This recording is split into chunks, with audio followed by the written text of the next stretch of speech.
semuanya, perkenalkan saya Farah Siva Harunisa, mahasiswa program studi psikologi semester 6, yang mana pada video kali ini mau sedikit sharing-sharing nih tentang perjalanan aku dalam mengembangkan skill baru yaitu yoga. Oke, jadi sebenarnya untuk pengembangan skill ini tuh udah dilakuin sekitar kurang lebih 3 bulan. Tapi memang sangat disayangkan sekali di 1 bulan pertama itu ketika ngelakuin yoga aku nggak terlalu banyak ngelakuin dokumentasi karena memang aku kan belajar yoganya ini tuh mandiri ya, belajar dari YouTube gitu, dan rada susah kalau misalkan sambil yoga, sambil merhatiin YouTube dan sambil dokumentasi gitu. Jadi mungkin berikut ini adalah beberapa potongan-potongan foto dokumentasi yoga aku selama 1 bulan pertama.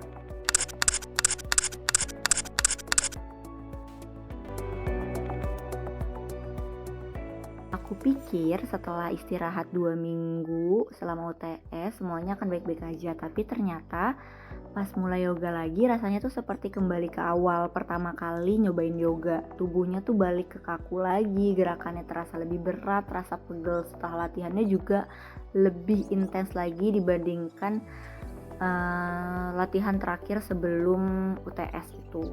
Dan ya setelah libur melakukan yoga selama 2 minggu, akhirnya aku memutuskan untuk melakukan yoga lagi.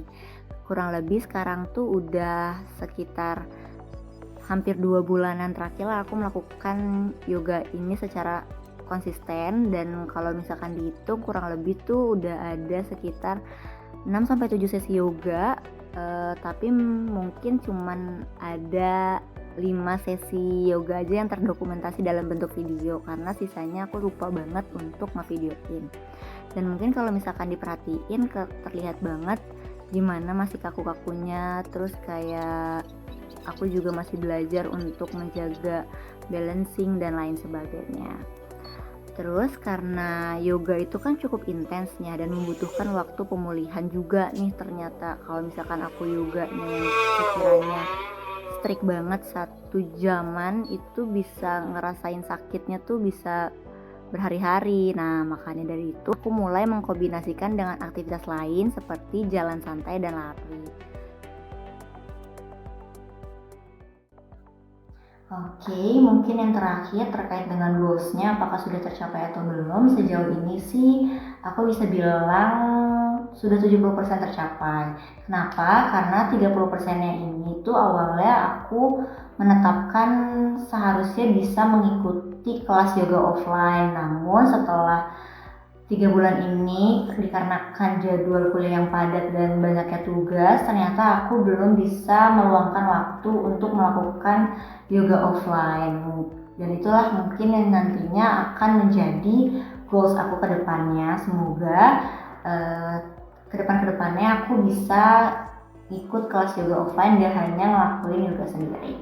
Tapi dari pengembangan skill ini yang paling aku pelajarin banget adalah aku menyadari seberapa besar kemampuan aku, khususnya terkait yoga ini. Walaupun di awal aku underestimate bahwa yoga ini kayaknya mudah-mudah aja, ternyata setelah dijalankan tuh susah banget. Bener-bener bukan hanya soal teknik pernafasan aja, tapi kemampuan tubuh, terus mindfulness, gimana kita aware sama kemampuan tubuh kita dan lain sebagainya itu benar-benar diolah di sini. Dan itu tuh bagus banget karena aku jadi banyak belajarnya. Terus dari proses pengembangan skill ini juga jadi ngerasa bahwa bisa mengembangkan skill-skill yang lain. Kalau yoga aja bisa, ternyata mungkin kedepannya aku bisa ngembangin skill-skill yang selanjutnya. Dan aku belajar bahwa memang di yoga ini tuh harus persisten banget dan harus punya keberanian dan harus konsisten ketika menjalankan sesuatu. Mungkin itu aja sih guys yang bisa aku sampaikan terkait pengembangan skill yoga aku ini, dan semoga seterusnya sampai bulan-bulan selanjutnya aku bisa konsisten untuk melakukan yoga lagi. Sampai situ video aku, sampai jumpa di video lainnya. Bye bye.